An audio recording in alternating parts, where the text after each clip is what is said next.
Being a series of lessons on English literature of the Edexcel syllabus for the second language learners. And my job is just to help the students who find it rather difficult to understand and appreciate English literature and the recommended text run for them, right, of the Edexcel syllabus. And even today, that I'm not going to go deep into this particular poem to discuss the poetic technique, the themes, and the things, but in today's lesson, what I'm trying to do is just to help you understand the poem first, just to comprehend the poem. So we selected this poem, If by Rudyard Kipling, and this poem has fascinated the people all over the world. It's become very famous both among the children and the adults as well. So whenever I get a chance, I read this particular poem, and particularly when I have a problem, you see, my mind, right, automatically goes to this particular poem. If I really like it, and I can say this poem has changed my life as well. Good. And for you to understand the meaning, right, of some of the words and the phrases, I have made it easier. I have given the meaning of very important phrases or some of the phrases used. That's on the right side of my slide. And let's try to read the poem first. Good. If you can keep your head when all about you are losing theirs and blaming it on you, if you can trust yourself when all men doubt you, but make allowance for their doubting too. You can wait and not be tired by waiting, or being lied about, don't deal in lies, or being hated, don't give way to hating. And yet, don't look too good, nor talk too wise. Good. All right, now let's go to the first line of the poem. If you can keep your head when all about you. And I have sort of, you see, now mark the phrases you see now. For example, keep your head all about you. Here, keep your head. Right, what's the meaning there? So you can see the meaning on right side of the slide. You see now, keep your head means stay calm, stay composed. If you can, right, stay calm when all about you. What is all about you? When all the people around you are losing theirs, when they are losing their self-control, when they find rather difficult to control their minds themselves, if you can stay calm and blaming it on you while they are losing their control, they try to put the blame on you. So that is the problem. But when they try to put the blame on you, you should not you shouldn't get agitated. If you can trust yourself when all men doubt you, what is this? Trust yourself. If you can keep confidence in your decision, that the decision that you take when all men doubt you, the other people may doubt you, other people may criticize you, but at the same time, but make allowance. You must let them do that. You should take it seriously. Okay, but make them allowance for their doubting too. What is that? For their doubting too. Other people not believing in you, right? And they don't believe you and they doubt you. But even in these situations, you must be calm and quiet. If you can wait and not be tired by waiting, if you can wait and not be tired by waiting, so you must stay patient and not be tired by waiting. And at the same time, not only to be patient, but at the same time, you should not lose your hope. That's the most important thing. Or being lied about. What is this? Other people, right, tell lies about you, right? But at the same time, don't deal in lies. When other people tell lies about you, okay, and when you're falsely accused, they will accuse you of different kind of things, but you should not react to them in the same way. Don't deal in lies, that is say, don't respond to them with dishonesty or being hated. Don't give way to hating, they will hate you. It's a very strong word, hated. don't give way to hating. What is that? You should not start to hate in response to what they do. And yet, don't look too good. The last line is very strong line. What is that? Don't look too good. At the same time, you should not appear self-righteous or arrogant. You must be quite simple, right? No talk too wise. And at the same time, you should not act like a know-it-all, that you know everything. So, this is the simple meaning of the first stanza of this particular poem. Now, let's go to the second one. Yes, the second stanza. Okay, let's read it. If you can dream and make dreams your master, if you can think and make thoughts your aim, if you can meet with triumph and disaster and treat those two impostors just the same, if you can bear to hear the truth you spoken, twisted by knaves to make a trap for fools, or what the things you gave your life broken, and stoop and build them up with worn out tools. What is that? If you can dream, here you must have dreams in your life, aspirations, your ambitions. It's very important. But at the same time, you must make a point to understand you should not allow your dreams to control your life. You should not get obsessed or controlled by your dreams. Then, if you can think, here think has a bigger meaning. What think there? That say use your mind and to be critical, analytical, intelligent. If you can think and not make thoughts your aim, at the same time, you should not let your thoughts to be in the same way. So if you think, you got to act upon your thinking. That's the most important thing. Then you have to administer your thinking.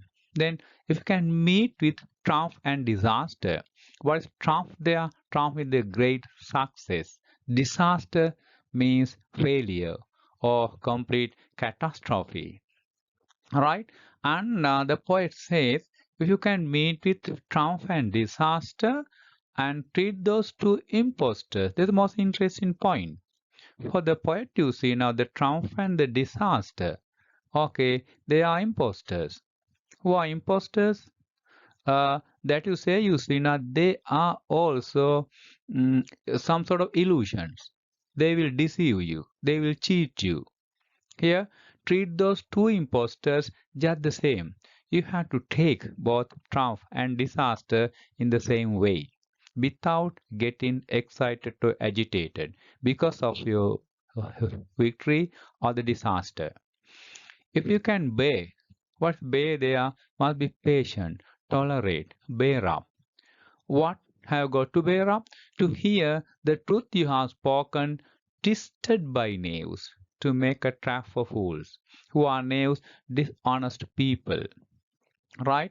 Sometimes what happens is, now you have spoken some words, right, with honesty, but the dishonest people sometimes now use your words, what you have spoken, okay, and they change it, they distort it.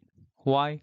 To fool the other people, to cheat the other people, to deceive the other people. And in such situations, you must be, you can bear to hear. What is that? You have to endure, you have to tolerate. And what the things you given your life to. So you have done something for your own life, and you might have had success in your life, you had a lot of victory. But at the same time, if you find that all what you have done is broken, if you lose everything, and at the same time, you must be able to come down to the ground level, stoop, and build them up with worn out tools right from the very beginning, and just to build up your life the way that you have done it. Right, did the same stanza. So what I'm doing right on this slide is just give you the meaning of some of the words which were not given on the previous one. For example, twisted by knaves to make a trap for fools. I told you, if you can bear to hear the truth you have spoken the truth. But what you have right spoken is twisted, right? Change, right? By dishonest people. Why? To cheat the other people. What the things you gave your life? What is this you gave your life? What's it you see now? You have devoted that your life to certain things or the values, right? But what happens you see now? Then sometimes you see now whatever that you have done or the success that you had, sometimes all of a sudden collapses, right? Everything gets broken. Then you are advised by the poet, you see what it is, and stoop. Stoop means you got to lower yourself physically and emotionally to the same status now you right were in at the very beginning, and then to rebuild your life and worn out tools with all tired resources or the abilities that you had. Yes, this is the third stanza. You can make one heap of all your winnings and risk it on one turn of pitch and toss, and lose and start again at your beginnings and never breathe a word about your loss. If you can force your heart and nerve and sinew to serve your turn long after they're gone, and so hold on when there's nothing in you except the will which says to them, hold on. You can make one heap, one file, okay, one pile of all your winnings. All your winnings. You have had a lot of successes. What are they? Maybe you see now you have earned money, any other achievements, or you see now good results now from your examinations, everything. So if you can take all these things and if you can, okay, take a risk, right, with these things on one turn and pitch and toss. Here, pitch and toss means you see now it's sort of a gambling. You see now it doesn't mean that the poet is asking you to gamble, but to take a risk. It's just like you see now involved in the tossing a coin, pitch and toss. But in such situation, there's a possibility for you to lose and lose. If you lose it, start again at your beginnings. So you got to begin from scratch, from the very start once again, and never breathe a word about your loss. Never breathe a word. Here, breathe a word means say anything. You lose something, but you don't write lament on that one, sad about it, talk about it to others.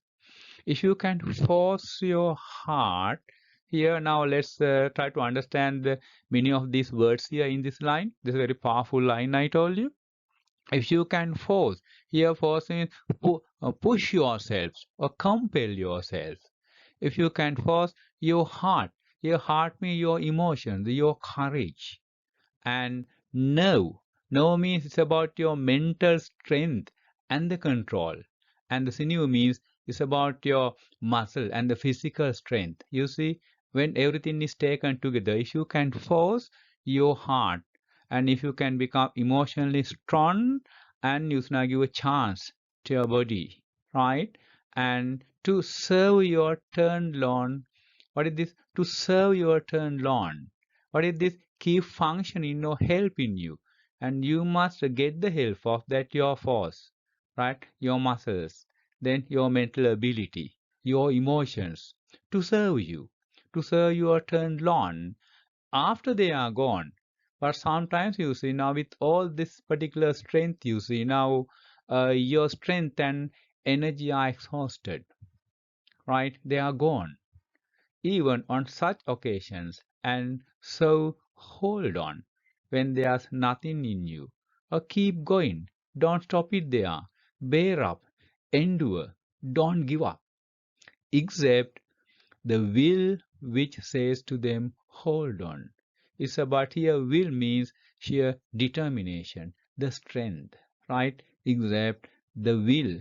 Now you will lose everything, but you should not lose your determination, your will. That will help you to go on.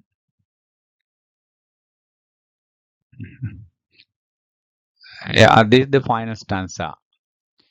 If you can talk with crowds and keep your virtue, or walk with kings, now will lose the common touch. If neither force nor loving friends can hurt you, if all men count with you, but none too much. If you can feel the unforgiving minute with 60 seconds worth of distance run, yours is the earth and everything that's in it, and which is more, you will be a man, my son. Wonderful, wonderful stanza. You see, if you can talk with crowds, crowds means ordinary people, you must be with the ordinary people. And also, at the same time, keep your virtues, that your what you call goodness, your morality, your integrity. You must not lose these virtues, these values, right? Oh, walk with kings. Sometimes you have to interact or keep company with very powerful people, the elite, the people from the upper start of the society. But no lose the common touch. But in such situations, simply because of the fact that you are keeping company with the people from the upper start of society, you should not become arrogant or disconnected from the ordinary people. If neither force is about enemies force, six loving friends. Okay, and neither the force nor loving friends must be able to hurt you, can hurt you. If all men count with you, matter to you, influence you, if all men matter to you or matter to you, but none too much, don't depend heavily on anyone, right? Maybe that there are people to help you, but you should not depend, right, on the other people. If you can feel the unforgiving minute, what is that? Forgiving, yes, unforgiving minute. What is it? Time that waits for no one and never gives second a chance. Here, unforgiving minute. The minute that you lose is never to be able to gain again. Okay, when you lose a minute, it is lost forever. If you can feel the unforgiving minute with 60 seconds worth of distance run, right? Make every second count using all your efforts. Then you see the earth. If you do that one, it's about your courage, your energy, your ability, your determination, right? You see the sun, you see the earth and everything that's in it. Then you see the poet, right, is taking you, right, with a very light heart. And the poet says, you see, now, what is it? You will be rewarded with great success, wisdom, and fulfillment in your life. And which is more, you will be a man, my son. What is that? Then you will be a mature, wise, responsible person. So you will be a good human being. So this is a poem that encourages you to be good, to go forward, to be successful in your life. Okay, so this is the meaning of the individual lines or the words or the phrases. But still now we haven't started talking about the poetic devices or the themes of this particular poem, which, as I told you, I'll be doing in my next video. It's very interesting for us to discuss the structure of this particular poem. How the poem is woven, you see now. Now, did you notice about the lines of this particular poem? The poem is composed of, even though that there are four stanzas, you know, okay, and each containing 8 lines. In every stanza, there are 8 lines, and altogether we have 32 lines in this particular poem. But the most interesting thing is, you see now, the whole poem is a single complex sentence. Right? Begin with the if clause here. With the main clause, you will be man, my son. That is the main clause. all the other clauses you see now belonging to subordinate or the if clauses appearing only at the very end. Here, everything else is a conditional built up. So this is what is this? Conditional sentences type 1, right? Here, the whole poem is only single sentence. You see, with all the commas and other grammatical devices. Then it follows a logical thematic progression. Each stanza offers a set of ifs you see now. In every stanza, we have ifs, then leading to a final reward or conclusion. While if you want to be a man, you'll be a man, my son, if you fulfill these conditions. That's what the poet tells you. This the other important thing is the poem is written in the second person, directly addressing the reader, you. Kipling's son. Actually, Kipling wrote this particular poem to his own son, which we'll be discussing in our next video. Yeah, then the next interesting thing of the poem is its meter. Now, what is the meter that the poet uses in this one?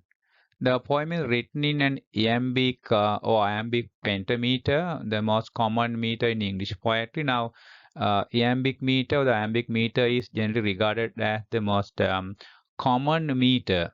What do you mean by meter? I hope that you have understood meter is, or you have discussed this one before. But just to tell you the brief meaning of what meter is, meter means how we arrange the stressed and unstressed syllables in a particular line. You know that you know what stressed syllables and what unstressed syllables are. So English language is a syllabic language where that the word stress or the syllable stress right is playing a very important role. So what is this iambic? Iambic means one unstressed syllable is followed by a stressed one. And so when you say, for example, the first line here, if you. So when you take these two syllables, if you, if, that's unstressed. You stress. Then we have pronounced that one, not if you. So we stressed on the word you. So that's one of one food. So in the first line, we have 5 feet like that here, can keep second one, your head third one, when all fourth one, bow to you fifth one. So you can see here, what is this? The first, in this particular line, I told you that we have 5 feet, right? In each foot, you see now, we have one unstressed syllable followed by a stressed one. Then how to pronounce this one? It's not if you can keep your head when all about you, should be if you can keep your head when all about you. Here, the dum, the dum, the dum, the dum, the dum. So that is the rhythm you see now this particular line coming from one. There's a reason, right, for the poet to use this particular meter in this poem. And I told you everything, right, deeper going we will be taking up in our next video.